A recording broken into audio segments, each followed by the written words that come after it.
Everybody, this is Chris, and I wanted to welcome you to a very special hangout on hair, not on hair, on air. Here, and we're most of us are coming from California, but this is in association with UCI and Coursera MOOC, known as Advanced Instructional Strategies. And throughout our MOOC, we've been looking at different ways to enhance teaching and learning, and I believe one of the most overlooked ways is by building community. So today is going to be a chat all about community, and we want to make this informal and just kind of have a teacher's lounge kind of chat, and I'm excited to welcome a few guests, but before I introduce them, a few housekeeping ideas. If you're on the Google event page, you'll notice that there's a Q&A link. It's a little icon in the top right, and you can go to that, click on that, and if you have a question, feel free to submit it there, and then towards the end we'll be checking in, and you can go ahead and submit your questions. I'm getting a little bit of echo right now. If you guys... Chris, you don't by chance have another window with the video open, do you? Because I myself have done that many times in HOAs. I do not, but I'll figure this out. We're not hearing the echo over here, Chris. Really, I've heard when the echo gets really bad when we do Techlandia, and this is pretty good actually. Okay, well I'll just try to plow through. It's a little weird for me.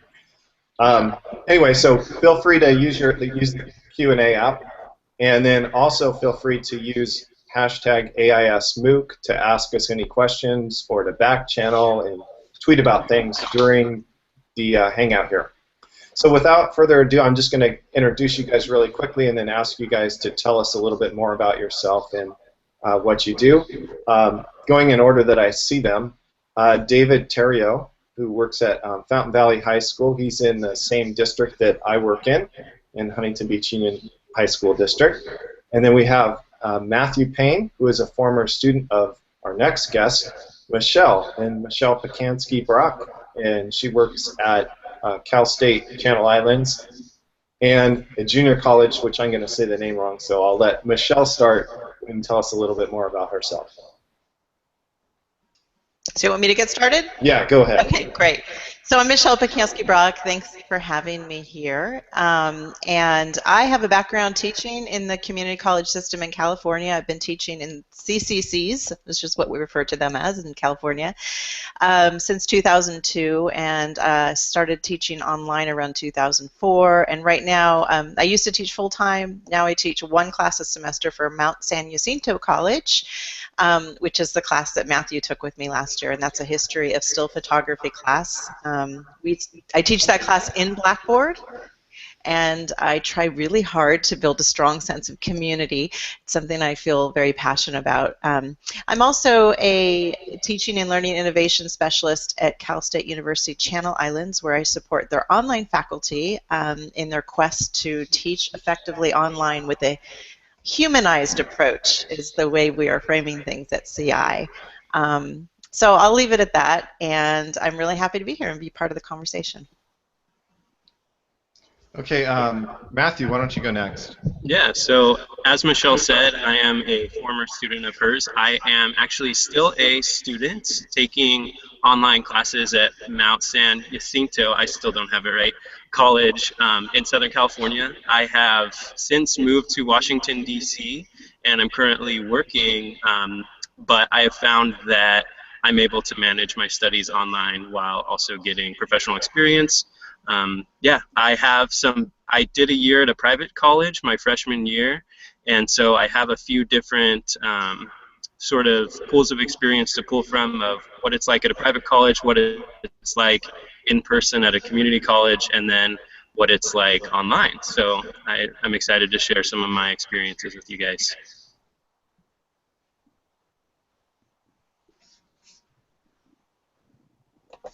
All right. Should I go ahead and go, Chris? I can't hear you, so I'm just going to go ahead and go. I muted my mic because I thought that might help the echo. Go ahead, David. That's all right. Hi, everybody. David Theriault here, and really excited that Chris invited me. I'm super happy to learn more about building community in the classroom and share a little bit of what I've done. So I'm a 20-year high school English teacher, and about 10 years ago, I got my master's in educational technology online at Walden University. I was the first person I knew of in the area who got a master's from a program that was entirely online, and I wanted to do it because I assumed that, I don't know, 8 years ago I would already be teaching an online class, and we're still not there yet. But we're moving in that direction. We have a couple classes here at Fountain Valley High School that are entirely online. I would say for the past 10 years, about 10 years ago, I used just online discussion forums. We actually paid a separate fee just to have like a bulletin board available for the students at our school to use. It was its own separate site. And but now with Twitter and Facebook and Instagram, we started moving in that direction. We use a class hashtag. Actually, we've switched it up a couple times. And then just this year, we started jumping into the Canvas LMS. And so I'm trying to figure out and transition between being in other spaces and being in one space so that the students have that consistency from class to class. And how do I take something that's kind of pre-packaged and make it my own and make it our own, and how do we find a space inside there? So I'm looking forward to this conversation. All right, thank you. So as you can see, a lot of different experiences here. So I wanted to kind of start off with kind of like the what. I think we as educators might know what we mean by community, but I don't want to leave that to something that we're guessing at or assuming. Generally, when you think of the word community, you think of where you live, and you know, I live in Huntington Beach, so I belong to that community just by living there. But I don't think that's necessarily what we're getting at when we're talking about building community in online or blended classes. So when you think of building community, what do you guys think of in terms of what is community in an online or blended class? I'd be happy to get started. Okay. Okay. For me, community is a sense of belonging. It's a feeling of it requires a sense of feeling like you belong to a group. And also, it has to, I think when I think about community, aside from that kind of broad definition, I think of my role as creating the environment for that to occur. So as I design a course and as I facilitate it, I have to be thinking about creating opportunities for students to contribute, and not only words but pictures, be creative, create connections between the students. So it's about feeling a sense of belonging, but it's also a responsibility, is the way I frame it at the start of my class, in terms of, as a student, you will be expected to give, and you'll also be expected to take back. And so I think that that back and forth part of it is also one of the threads in community. Matthew, what do you think? Yeah, and I'll jump. As a student, go ahead. You know, is it weird for you to hear teachers talk about trying to create community or create that environment for community? No, the reason I don't think it's weird is because I've seen it on an online class. So fall semester, I had the opportunity to take an online class from Michelle, but also an online class from another professor. And one of the ways that I was able to tell what community was that in one of my classes, I didn't know any of the students' names that were also in the class. They were just names on the screen. I never had any reason to remember who they were, or never learned much about them. It was just about logging on, earning your points, logging off. And in Michelle's class, we had tons of different activities where we got to read the blogs of other students and hear a little bit about their background through the content that we were learning. We just really got to know each other, and I started picking up on personalities of other students. And so I think community is, yeah, it's remembering these people. It's feeling like, you know, you had this shared experience with them, and they're not just you know, a name on a screen. So that's what it is to me. That's neat. So in terms of in terms of community, David, why do you think that community is so important? And you teach primarily face-to-face, so you go out of your way to make community options and create that environment online. Why are you doing that? Why is it so important to you? Yeah, so, well, why is it so important to me? Chris knows a lot of my backstory, but you know, growing up in high school, I didn't feel welcome at the school that I was at, and I had a hard time sometimes feeling welcome at the house I was living in. And we have students who share those same feelings. And you know, as you get older, you're given the chance to build your own communities and your own community space, but especially in the high school setting, you're kind of dropped into a space. And even at the college setting, right, there's certain classes you need to take. You might not have an option, so you're going to be in this class. So it's really important for you. I mean, Michelle really hit it the nail on the head there when she talked about belonging. And part of that belonging is a sense of agency. So we can't just create a space where kids show up, or even a space where kids do the same thing. We have to create a space where kids have the opportunity to make changes and to kind of go where they want to, and to make adjustments and to have a say in what's going on. And so that's and that's pedagogy, right? I mean, you can do that inside a physical classroom as well, but how do we negotiate that, especially when we have classes online that are maybe more canned, or there's only certain options with the LMS system that we have of what we can do in this space. And it's one thing for me in a classroom to just take all the desks out or say we're going outside, but in an LMS, sometimes it takes a little more thought to think about ways of doing that. Okay, so we've kind of talked about it. It's come up a couple of times. What tool set do you use to build a community? And you were talking just now about the LMS. I think most teachers would be familiar, and students would be familiar with the famous discussion board, correct? Everybody has maybe either good experiences or bad experiences there. So if we just look at that one piece for a second, how would you use an LMS discussion board maybe to build community, and how do you see it used as ways that build community? All right, I'll just jump in here since I was kind of talking, and then you guys can go somewhere else with it. But for me, I remember the first time I used a discussion board, and the real eye-opening moment was, oh my gosh, everybody can talk. And in a physical classroom, you know, you're lucky if you can get 10 kids to talk, even just time-wise. And so for everybody to be able to have a say, for everybody to be able to take the time, if they want, to listen to everybody else's responses, this is, I mean, you know when you're with somebody and you're talking with them and you can tell they can't wait to answer you, right? And they're not really listening, and you don't feel like you're building community at that point, right? You're just a sounding board for somebody's ideas. But in a discussion board, you have that opportunity, and there's that wait time, and there's that reflection time, and you can consider people's approach and have a nuanced take on it, and it's just really wonderful. I love it, and you can take the time to go somewhere else and find a resource or a link or a favorite movie. Like, that's the other thing, is you can take the time to find the things you like, craft them how you want to say it, bring it back to the group and say, you know, this is how I feel about something. And not every kid has that ability to be able to do that on the fly in a face-to-face conversation. What are thoughts on that? I'd be happy to chime in now. And Chris, I'm getting some tweets about your audio sounding kind of robotic on the other end, and that's the way I'm hearing it too. So. Okay, let me change my mic while yeah, it's really kind of difficult to listen to.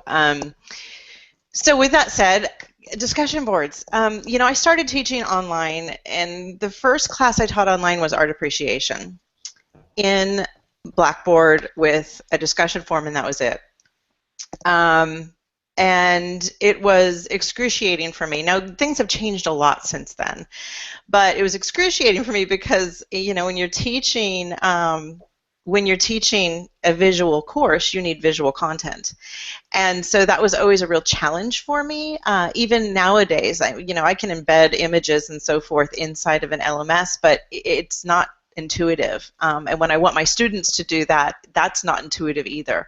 And that's a really big thing to me. I think that if I'm going to have students use tools, it's going to have to align with my pedagogical interests, and it's going to have to be pretty easy to do. And for that reason, I actually don't use discussion forums. I moved away from them and I started using Voicethread back in 2007. It's been a really long time since I've been using it. And I've gotten very good feedback from students about it and its ability to build community as well as do other things. But I'll just share a couple of early experiences with Voicethread. After teaching with a discussion forum, the first time I started being able to hear my students, I remember being moved to tears. I remember thinking about how much I was missing. And it was interesting, David, when you said, everyone gets a chance to talk, because for me, that's when I realized, no, they get a chance to write. And when we give our students a chance to talk, so much changes, because we can hear the passion, we can hear the confusion, we can hear, so many different nuances. And I see those kinds of things really impacting the way students connect and looking to each other, over the weeks. And it's just a very different sense when you have that opportunity. And it also means a lot to students who have certain types of learning differences, like dyslexia. And that's a pretty significant population in community colleges. And I started thinking really long and hard about that after I had my first dyslexic student come to me and share that she was dyslexic, and then I could see her fragmented writing in the discussion forums. And in Voicethread, she was flourishing. And it was really a pretty powerful moment for me as an educator. And yeah, I'd like to piggyback off Michelle really quick, because I got to use Voicethread. I had a terrible time with discussion boards, and when I started recording some of my comments on this Voicethread tool, at first I was devastated, because I realized I say all the time, and like, and I'd always had the opportunity to craft my responses perfectly for the discussion board, but I realized after listening back to my voice and video recordings that maybe I didn't really know what I was talking about. But Michelle made it very clear that it's okay to be vulnerable. It's okay to not know what you're talking about. Just talk to us like you talk to your friend, and that created a feeling of safety. But beyond that, the difference between discussion boards and this Voicethread tool and the way Michelle crafted it was that the discussion boards felt like everybody was saying the same thing. Michelle closely monitored our voice threads and forced people to bring new ideas. So if something had been said, it's off. You have to add something new to it. You have to change it into something more, and that just really opened the conversation and got us thinking. So. Okay, I'm going to try talking again. Does that sound any better? Yes. Okay.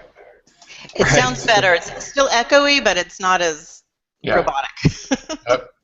Yeah, it's weird. I'm getting like echoes when I hear you guys too, so there might be something going on with something on my machine or something. But anyway, so what are some? So I'm hearing that the positive comments about Voicethread, and Matthew, I'm glad you brought that up. That when you first started, it was very uncomfortable because I think that I can still relate to that. Recording videos and screenshots for instructional purposes, and you see how many ums and uhs you say, and it can be like really you can get self-conscious about it, and it really takes a little bit of getting over that hump. I know, David, you've used Voxer. We use this app called Voxer, and it's a lot like Voicethread, but it's app-based. We use it as teachers to collaborate all the time and share ideas. Have you ever used that with your students, or thought about using it with your students? I haven't, just because I don't know what Voxer's Most of the because I teach high school students, I'm very comfortable with using services that archive everything. Like I want everything archived, so if anything goes wrong with our conversations, that we can just pull that up to find out what really happened, because I know that I'm going to behave in a very appropriate adult manner. And so I'm not sure yet about Voxer. I haven't done the research to be able to do that. It would be really interesting, I think, to use Voxer. The thing that Chris and I and others love about it is you just hit play and it basically becomes like a podcast of a dialogue. And so you don't have to keep hitting play on all the different ones. It just runs through. So while you're driving, instead of listening to sports talk radio or something else. It's like a walkie-talkie, right? Yeah, but they're just going, like, I'll just hit play and there'll be maybe 5 different conversations that all play sequentially while I'm driving, and I can learn and listen to it. And then whenever I get a chance, I can zap back in. I don't have to do it right in that moment. So it's pretty cool.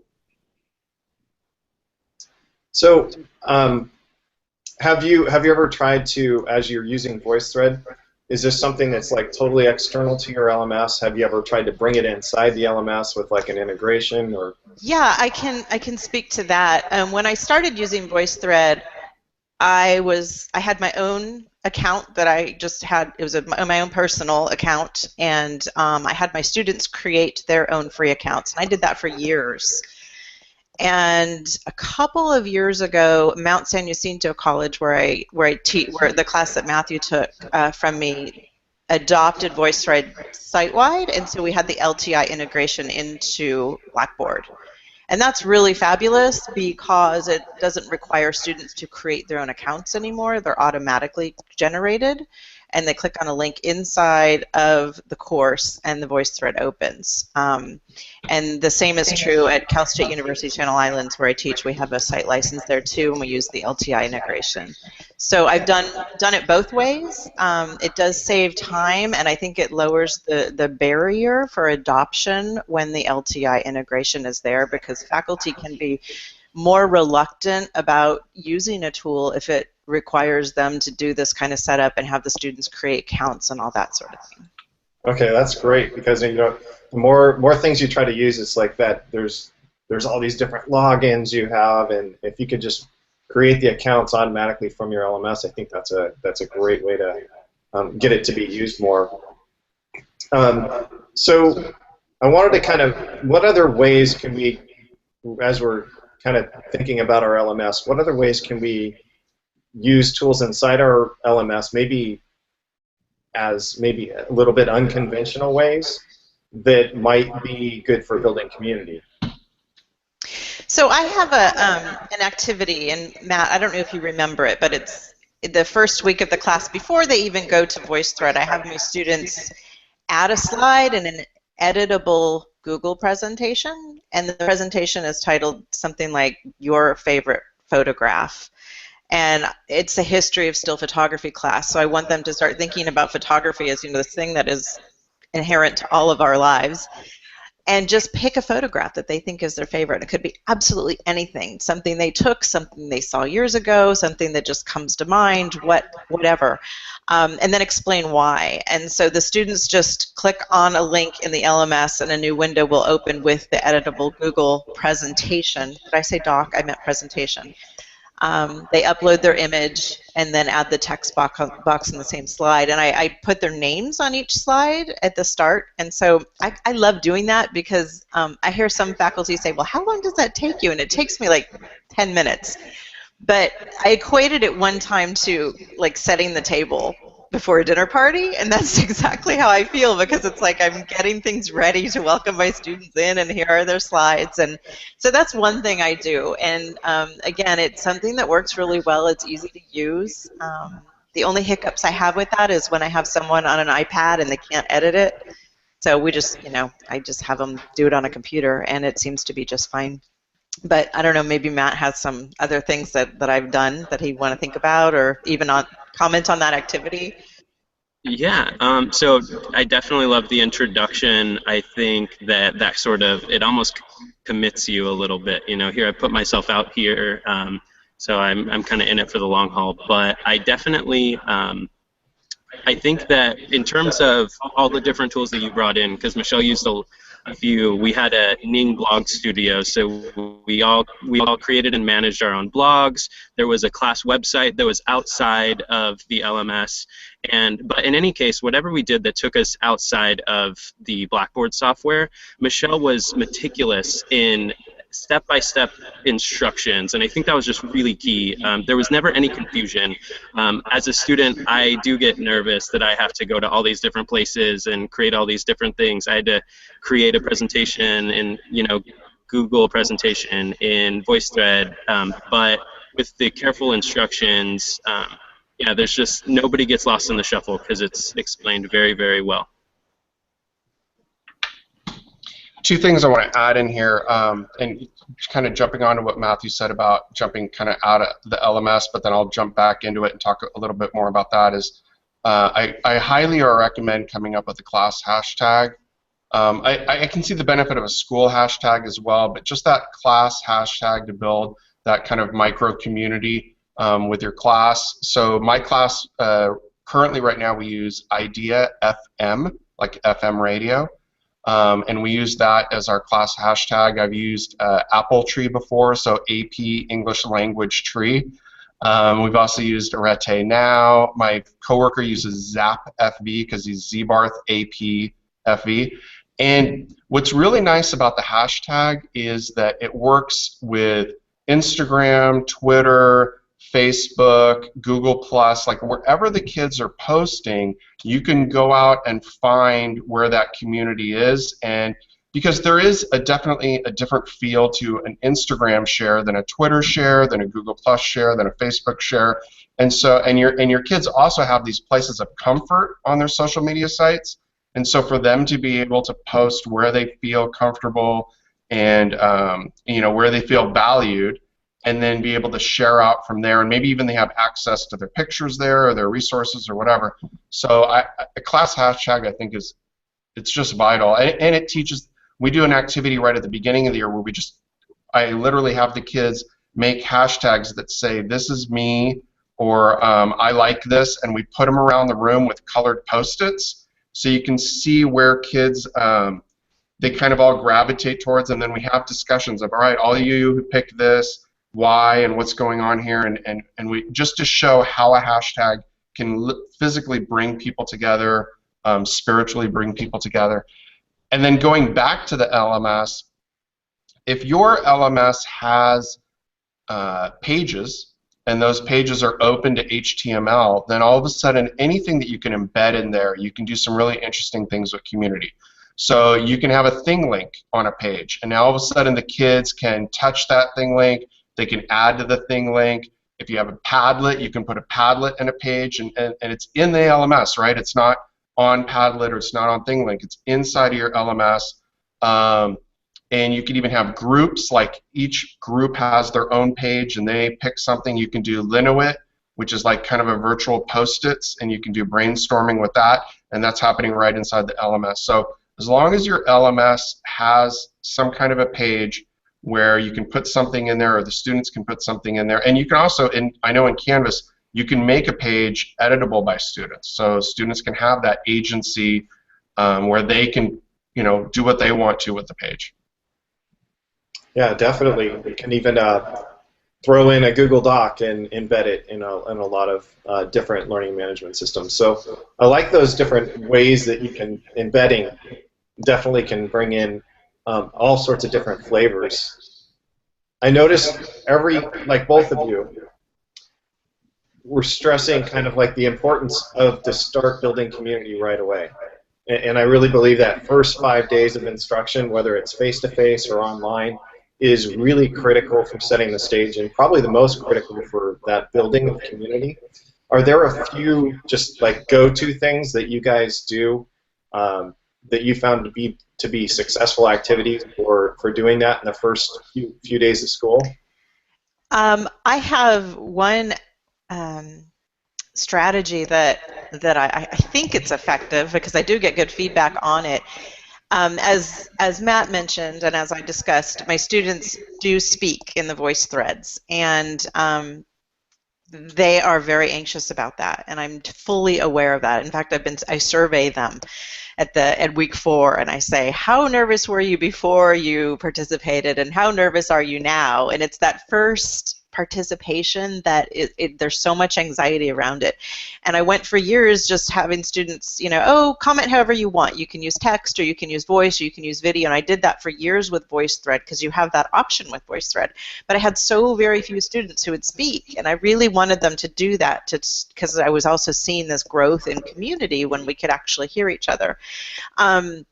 So I started something called a wisdom wall, and every semester, I've been doing this for semesters now, at the end of a class, I give my students an opportunity to leave a comment on a Voicethread slide that will be shared with the incoming students the next semester. And so I ask them, what advice would you give to students starting this class next semester?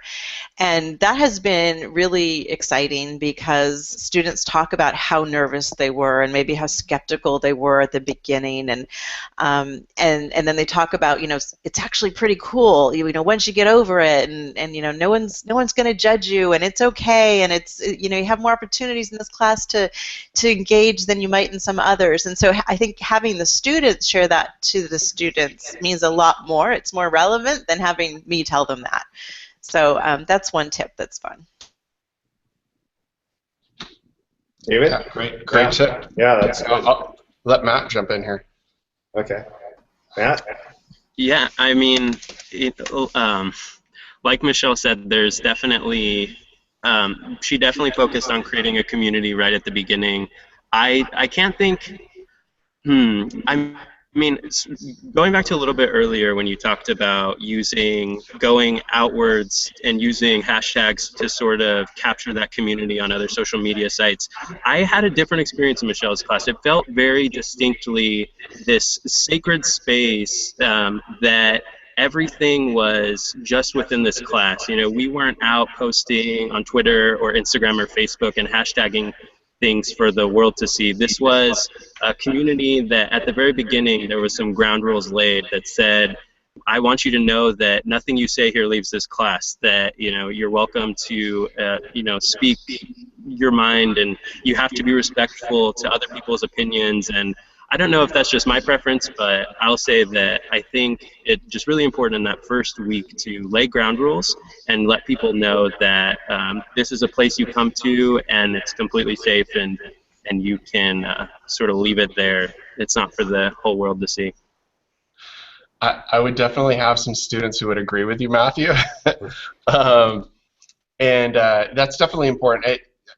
Chris knows we do stuff, we share stuff out on day one, and but I mean, so if you read Austin Kleon, you don't want to be spammy about it, right? Like, we're not just sharing everything we do, and there's definitely things that we talk about. What do we want to keep in here, and that's that whole thing of are you spending time making sure that students care about each other, right, and that they understand the importance of being judicious and having decorum and being compassionate and all those kind of things, where it might be fun to, because I'm in a physical space, it might be fun to take a picture of somebody in class and send it out or do something, but that's not necessarily the thing that's going to help build community. And I think it's good for high school students for us to have those conversations in class and to talk about what is and isn't appropriate to share, and what's spammy versus what enriches the outer community and the outer world, and what's authentic and things like that. So usually at the very first week, I have the students creating something, usually something like a mix of drawing. We actually this year we watched the Hank Green video, a short YouTube video about how everybody is creating, and basically everybody's creating yourself. And so we talked a little bit about how we're all creating ourselves, and the high school students, they get how they're all being created online, and how then to not be fearful of that, and how we move forward and stuff. And so we'll do things like that, and then we'll go out and capture what people create, and we'll bring it back on the overhead projector and talk about what they've created and what it means to them. And it's pretty cool. But there was one other thing I was going to say. The one thing I like about in my class, I give kids tasks to do, but I rarely tell them the tool to use to make the task. And I think that's another thing, is that, once again, it allows students to bring in things that they're good at, or to experiment with things, because then they'll share them. Like, a kid will be like, oh, how'd you make that? How'd you do that? And then the kids are like, oh, I did this and I used this. And then all of a sudden they feel like empowered, right, and valued in the community. And so that's kind of neat. Whereas if I told them all what tool to do and how to get it done, they would never have that opportunity to get that extra layer of authentic value in the community. Just throwing that out there. So I wanted to jump in and share some things, because I believe in everything that David just said, and I have this ongoing kind of, I don't know, battle in my mind about, oh, they should be working in the open web, or no, that sense of security and safeness and trustworthiness is really important. And I go back and forth about this, and part of it is how much I feel supported by my institution. And, you know, there are some institutions that really support this idea of, you know, cultivating this digital citizenship, and there are some who just haven't been very vocal about it at all. And when you're teaching one class for an institution like that, you don't feel as empowered to jump out there and take these risks. And I think that that's a really important conversation for us all to be having, because I completely agree that part of education is learning how to be, you know, responsible in a digital world, and how to make those connections and foster them and support one another and learn openly. So I just wanted to say that, because as I was listening to Matthew, I'm like, oh, that's good. And then I listened to David, I'm like, oh, yeah, I should be doing that. So it's kind of interesting. You know, like all good teaching, we're reflecting all the time, right? And we're second-guessing ourselves, and that's healthy. And I think, you know, as Matt was talking, I was like, oh, am I doing enough to build our, like, inner sanctuary, right? Like, I think that's good that you have that balance and you're looking for it, and what are the appropriate opportunities.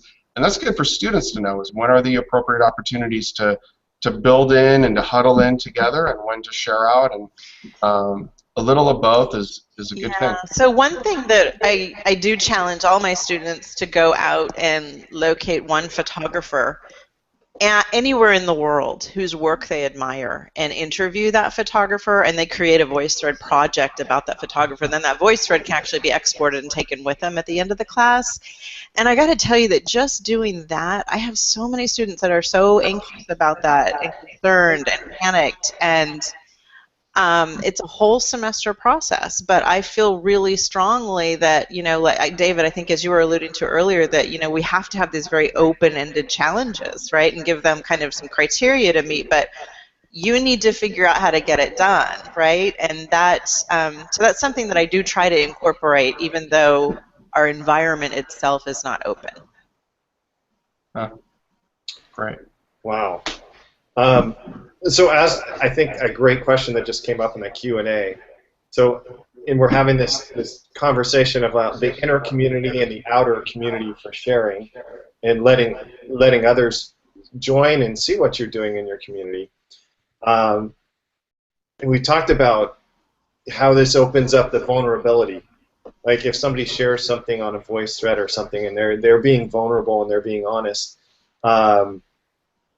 You know, dealing with high school students myself, we know that sometimes that things are going to go wrong, and you know, the question is, how do you teach learners to be more empathetic when they're responding to somebody maybe in a Voicethread, or they're sharing out something, or they're giving them feedback? Empathy is so important, and it's so hard online, especially when it's asynchronous. I can share this experience. I had a student in our icebreaker, our Voicethread icebreaker. It's called Photographs That Change the World, and the students get to pick from a bunch of historical photographs and talk about why they think this photograph changed the world. And one of them is a very tragic image from 9/11 with a person jumping from the towers. And I had a student start to cry in her comment. And I sat there as I listened to, now asynchronous, right? So we're not there at the same time. And I didn't know how to respond, because if she was in front of me, I would probably have just been very silent and, you know, communicated through my facial expressions what I was feeling, maybe reach out and touch her arm, something like that. But it was this moment where I thought, wow, how do we do this asynchronously? But I was also very happy that I could use my voice. So I had to leave a comment, or else she wouldn't know that I'd even heard it. And I didn't say much, I just basically said thank you. And so I think part of it, thank you for sharing and opening up to us in that way, because I know that takes a lot. I know that can be really hard to do. And I think that, my role as facilitator is to try to model that. And, it's not something all students get, but a lot of them do. And so those early weeks, that's a really big part of my role.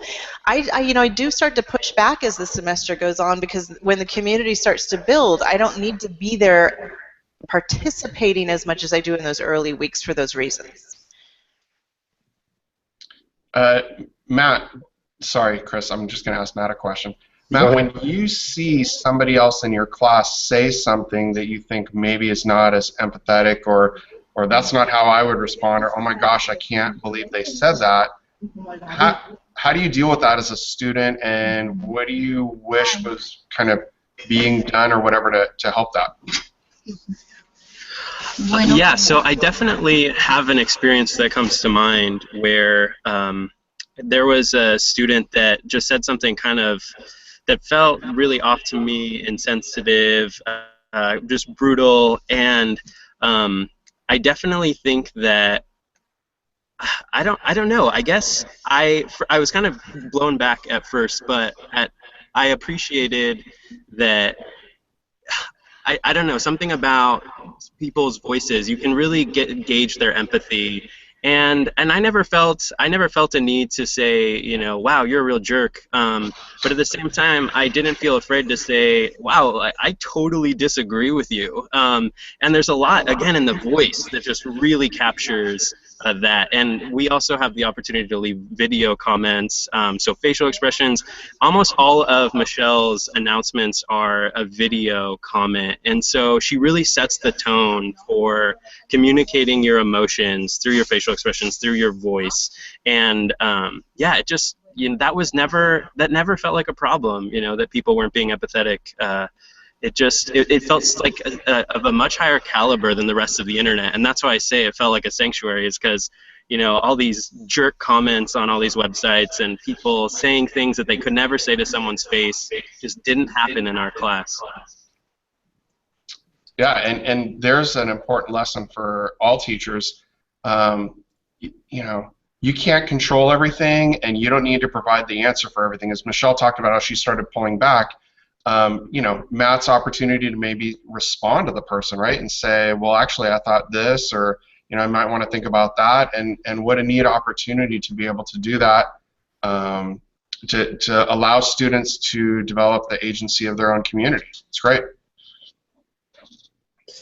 So do you guys have anything, indicators that you look for as you're building community? Like, I know my class has, the community that I want when I see this happening. What are some of those things that you see happening that are like your litmus test that you have a good community in your class? Go ahead, Michelle. I was just going to say, I think for me it depends. Well, I guess it's the above and beyond thing. When you see the students making blog posts that aren't required, right, and making these connections in their everyday lives that they're willing to share back with the class, that's always a really cool thing when I see someone just like, oh, I just wanted to share this with you. I thought about our class today because this happened. Because that means they're comfortable. It means that this deep learning is really starting to occur. And some other things are in the Voicethread. Like I have a student who was using the video commenting, and we were talking about stereoscopes with the history of photography. And she held up a ViewMaster that she had when she was little, and she's like, "It's just like this. It works just like this." And so she's sharing this, in the video. And that's the other thing about having the video. They can actually show things. And I've had students hold up old family photographs photographs in those video comments and those sorts of things. So that's what I would say is kind of just the above and beyond, these wonderful, fortuitous moments that they're like, it's like an Easter egg hunt for me when I see those. I get so excited, you know, it's like, oh, that's so cool. I love that. That's the best part. Yeah, just like in a family where, you know, you would bring a present to a child or to a friend or roses, but not just because of an anniversary, but just, you know, to show your sense of love. Those above and beyond things that Michelle was talking about, or maybe even a student being smart funny, like not just stupid funny, but like really smart funny, or they like a real risk, right? They put something up or share something that's really risky, and you can sense that they would only do this if they felt safe and secure, right? And when those things happen, you're like, oh my gosh, they trust everybody here, and they're going that extra mile, and they're being funny because this is a place they want to be, right? So when we want to be somewhere, we start getting funny, right? And we're at a club or whatever, we're just kind of, things get a little loosey-goosey, but not too, you know, we're still in a class, but it's just, it starts feeling like friends. It's good. Yeah, I can jump in here really quick. I definitely remember the day that I sort of felt, wow, you know, we have something different here, and I think it's community. And it was the day that, so we all the students have to manage a blog post. They get to, you know, we complete assignments, but we also, like Michelle said, some students kind of will share some interesting things, kind of like Tumblr. You just share something that you thought was interesting. But there was a day where Michelle posted a few photos that from a time in the hospital. She had something, and I don't know, something of like a heart attack or some sort of. I had a stroke Yeah, during my class. Yeah, last November.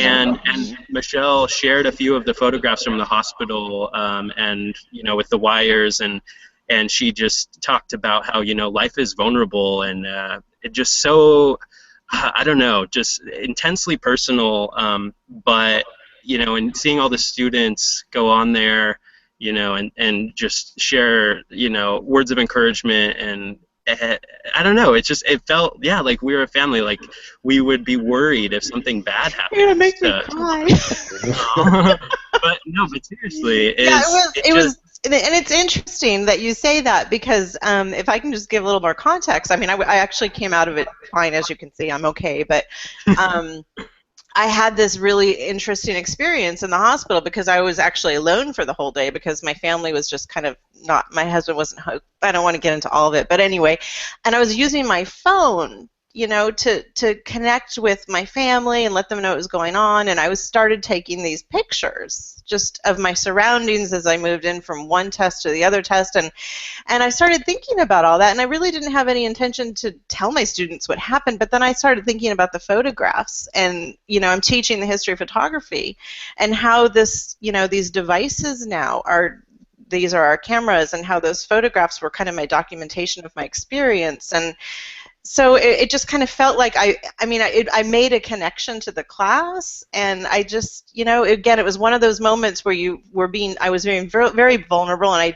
those are the moments where, like, should I do this or should I not do this? And so you do, I think, have to make these leaps of faith sometime. That's part of community also. So thank you for mentioning that, Matt. I really appreciate that. Well, I've got a little tears in my eyes here coming up too. That was really moving.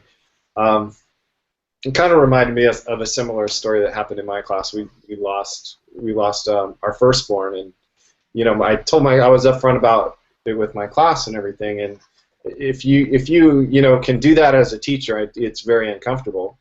But if you can do that as a teacher, it does strengthen your community, and those kids would do anything for me. So if you go back to, like, well, why are we all doing this?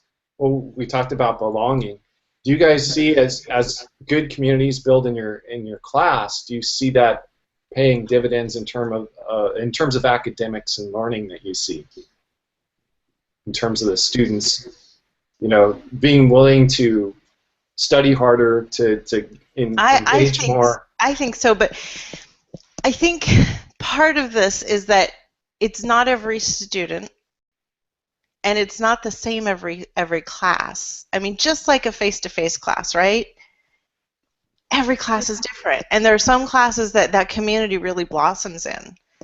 And there's other semesters where I'm just kind of like, gosh, what happened this semester? You know, it didn't have that. And so I don't know what that is, what makes that happen or what doesn't make that happen. I can just know that, I try to do the same thing every semester. And I'm forgetting what your question was because now I'm off on a tangent. But so I'll let David answer now, and I'll jump in if I think of anything else to say. Well, I was going to say, I know that Michelle's, when you teach the humanities, you have to be, the best writing, the best photographs are honest, right? They go to that place. And so if you haven't built that community, if you haven't built that sense of belonging, I don't think the art is really genuine. It's just going through the motions. But when you care, I mean, you know, what kind of artists care about the world? And when they care about the world, when the world makes them scream, when the world makes them cry, when the world makes them want to just cheer, you can see that in the photograph, right? You can see that they're just in that moment because this one moment is all that there is. It's like, this is it. And so when you've done that in your classroom, they're invested in it. And even if you're not in the humanities, you know, if you're in the science class, you're in a math class, whatever, I mean, I know people who are scientists. Chris, you're a scientist. You know that human heart and that sensible, I mean, what kind of science is created when you respect and love your community, and what kind of science is created when you don't care and respect your community? And I think there's enough historically to answer that. And so it's building community is the foundation of your classroom. Wow. So okay, we got this great community, or maybe not. There's, you know, I've had the same experience that you talk about, Michelle, where you try to do everything the same, and then for whatever reason it just doesn't take with a certain group of students. But you do get those communities that are built up. What do you do, or do you try to extend the community beyond the class? Are there some things that you do to do that? Yeah, that's a really outstanding question, and I have to say that I really haven't done that. And I think that is a barrier for, you know, when you're not using tools that are open to create that kind of connection. I mean, I have some students that I definitely stay in touch with. I'm, you know, like Matt, but I've got a number of students that I do stay in touch with. Sometimes I'll have hangouts with students after the semester ends, just to try to listen and collect more information and data about, you know, their experiences, so I can understand some of these questions that we're pondering together. But in terms of keeping the students connected, that's something that I would really like to see institutions do a better job of for online students. I feel really strongly, you know, that just because you're an online student doesn't mean that you shouldn't have access to a community of your peers. And so I really think that, you know, as institutions continue to bring more classes online, that's something that we need to be we need to be thinking about that and creating kind of a space and a network for students. Two things with that, and sorry, Matt, but I'm going to forget them if I don't say them right now. So just kind of going back a little bit to risk-taking and having your students out there, and maybe you're at an institute, like you're the only class, right, at an institution like what Michelle was talking about. So one, and Michelle already alluded to this, but I talk all the time about you can either, you know, build a wall around the pool in the middle of the campus or teach everybody to swim. And so institutions have, I forgot the word I'm looking for right now, but you know, they're really called to teach students how to deal with that. But going beyond that, the reason, you know, we've all heard the expression standing on the shoulders of giants. Everything that my students do in class, I want them to create something that becomes a part of the global conversation. And we are not here to just take in information and then prove that we understand the information. We're here to then do something with that information and push it back out and then see what somebody can learn from that. And then that's how we just keep, you know, moving up and up and up. And sorry, and this is going to seem a little disjointed here, but this was the last point I was going to make.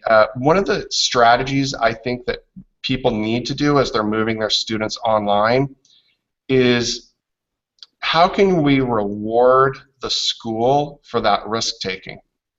So if you're at a college or university or at a high school, if your kids, if the work that they share is something that a school would be proud of, and I'll even, like, you know, hashtag the school in, or tweet the school, or thank, like, you know, thanks to, you know, whoever for allowing this opportunity to do this, or whatever. And everybody loves feeling like, you know, oh wow, look at what they're doing in Theriault's class, and hey, I helped make that happen because I allowed this class to exist, or because I created this class, or because we hired Michelle, and look at the work her kids are doing, or young adults are doing. And so if you just, you know, it's not fake or phony, you're doing great work, but just remind people that the reason you're allowed to do this work, or you're encouraged to do this work, is because of the mindset of your institution. Yeah, I'd like to jump in here and say, you know, from a student perspective, having been in the classroom and realizing what a great community that can be, and now to be being 100% online and working a full-time job, I would say that I am really open to community outside of, you know, the classroom, in terms of meetups or Google Hangouts like this. Even if we had like 4 or 5 students from the class that got together and, you know, had a discussion and recorded it, and were able to post it for the whole class to see.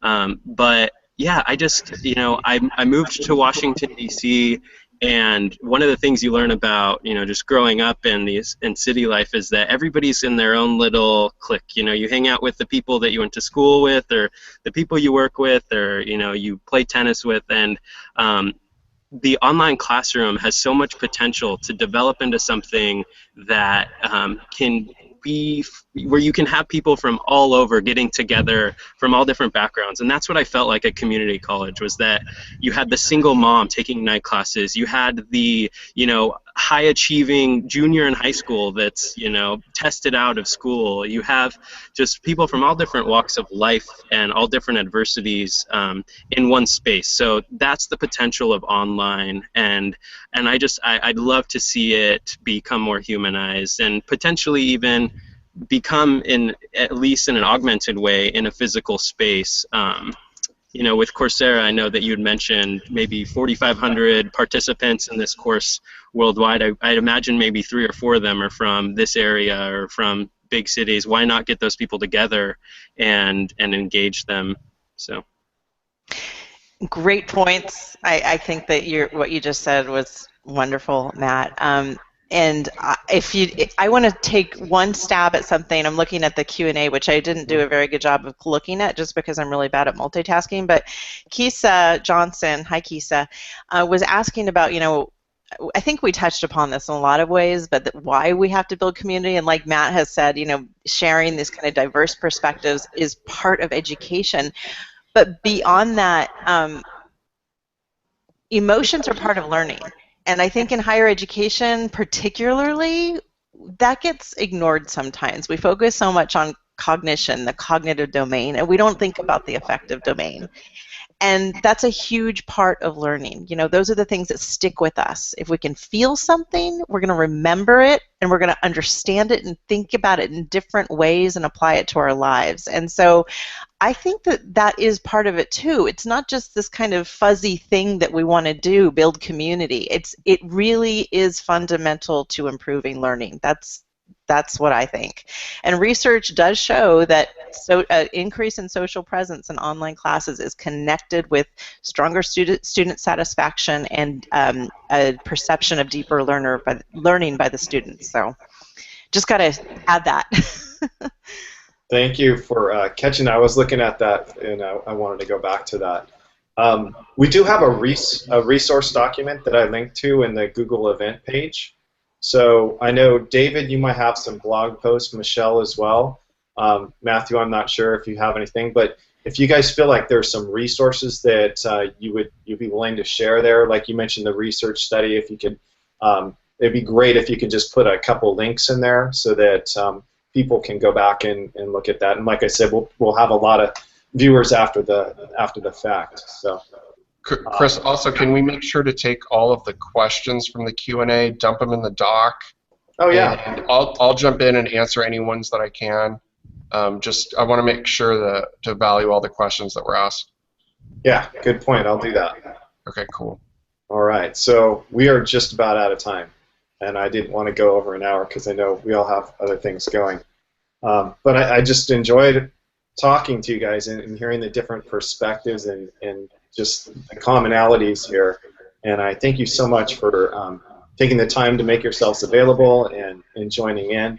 And if you guys are watching this, if you're watching it now or you watch it later, please send a tweet out to our guests and just let them know that you enjoyed what they had to share, or that you valued it, or how it's made an impact on you.